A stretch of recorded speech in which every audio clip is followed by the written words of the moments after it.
Хақназар ханның 1538-1580 тұсындағы қазақ хандығының сыртқы саясаты.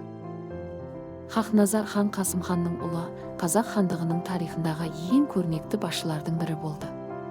Оның билік құрған кезеңі хандықтың қайта күшеюі мен сыртқы саясатының белсенді жүрген шағы.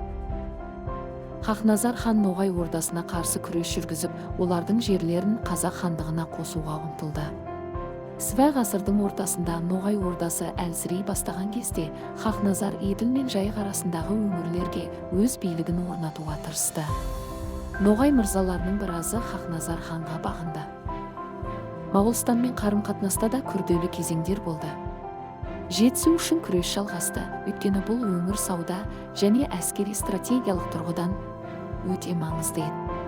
Хақназар ханның тұсында Моғолстанмен бейбіт қатынас орнатуға әрекеттер жасалды, бірақ Жетісу жеріндегі билікке талас шиеленіскен күйінде қалды. Батыстағы күшті көрші Бұхар хандығы мен Шайбани әулеті қатынастар шиеленіскен болды.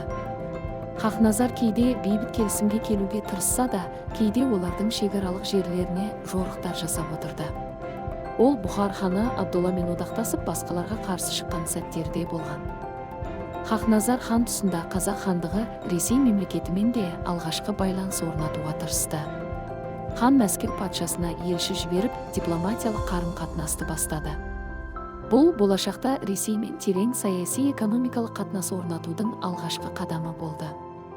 Хақназар хан солтүстік батыстағы казактар мен қалмақтар тарапынан төнетін қауіптерге де қарсы күресті. Ол осы өңірдегі қазақ руларының қауіпсіздігін қамтамасыз етуге тырысты. Хақназар ханның сыртқы саясаты ұлттың тұтастығын сақтау, бұрынғы қазақ хандығының аумағын қалпына келтіру және көрші мемлекеттермен күрделі дипломатиялық қатынас орнатуға бағытталды. Ол қазақтың ханы ғана емес, Ноғайдың да ханы деген атаққа ие болды. Бұл оның сыртқы саясаттағы беделі мен ықпалының жоғары болғанын көрсетеді.